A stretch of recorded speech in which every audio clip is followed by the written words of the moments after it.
Welcome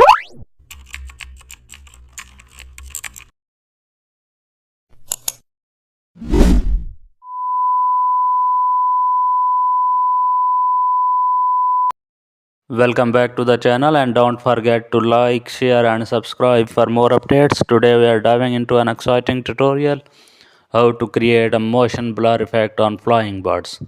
We are adding cinematic motion to flying birds. Start with a photo of birds in light. Select all birds using quick selection tool.